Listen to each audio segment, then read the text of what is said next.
So today this is Bella Larenko, my YouTube channel, and I'm going to be starting a new series today on Wednesday, April 24th.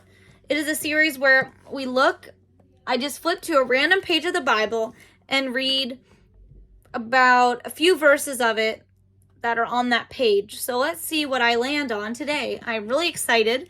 Please like, subscribe, and hit the notification bell if you haven't already. And I hope you enjoyed this type of content. There might be more to come, but I'll have to see if that'll happen or not. It looks like we are in the book of 2 Chronicles 25, verse 26 today. So it says Uzziah, king of Judah. And this is a long verse, so I really don't want to read it all. So let's see. So it is 2 Chronicles chapter 26, okay? We're going to read 2 Chronicles chapter 26, verses 1 to, let's see. We'll read 1 to 10. Is that all right? Then all the people of Judah took Uzziah, who was 16 years old, and made him king in place of his father Amaziah. He was the one who rebuilt Elath and restored it to Judah after Amaziah rested with his fathers. Uzziah was 16 years old when he became king, and he reigned in Jerusalem for 52 years. His mother's name was Jecoliah. She was from Jerusalem. He did what was right in the eyes of the Lord, just as his father Amaziah had done. He sought God during the days of Zechariah, who instructed him in the fear of God. As long as he sought the Lord, God gave him success. He went to war against the Philistines and broke down the walls of Gath, Jabneh, and Ashdod.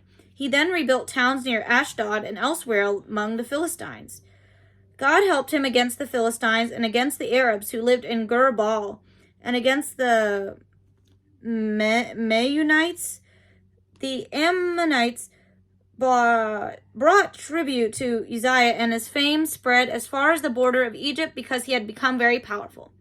Uzziah built towers in Jerusalem at the corner gate, at the valley gate, and at the angle of the wall, and he fortified them. He also built towers in the desert and dug many cisterns, because he had much livestock in the foothills and in the plain. He had people working in his fields and vineyards in the hills and in the fertile lands, for he loved the soil.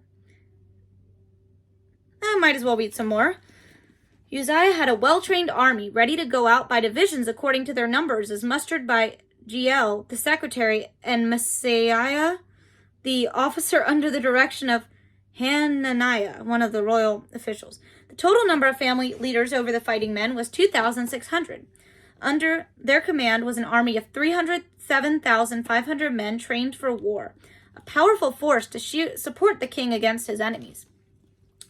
Uzziah provided shields, spears, helmets, coats of armor, bows, and sling stones for the entire army. In Jerusalem, he made machines designed by skillful men for use on the towers and on the corner defenses to shoot arrows and hurl large stones. His fame spread far and wide, for he was greatly helped until he became powerful. But after Uzziah became powerful, his pride led to his downfall. He was unfaithful to the Lord his God and entered the temple of the Lord to burn incense on the altar of incense. Azariah the priest with 80 other courageous priests of the Lord followed him in. They confronted him and said, "It is not right for you, Uzziah, to burn incense to the Lord. That is for the priests, the descendants of Aaron, who have been consecrated to burn incense.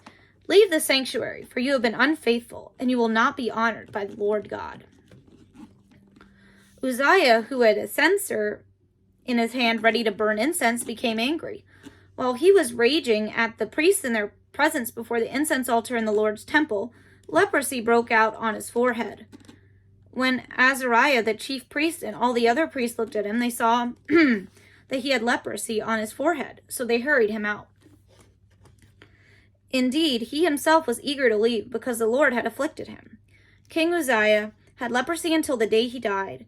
He lived in a separate house, leprous, and excluded from the temple of the Lord. Jotham, his son, had charge of the palace and governed the people of the land.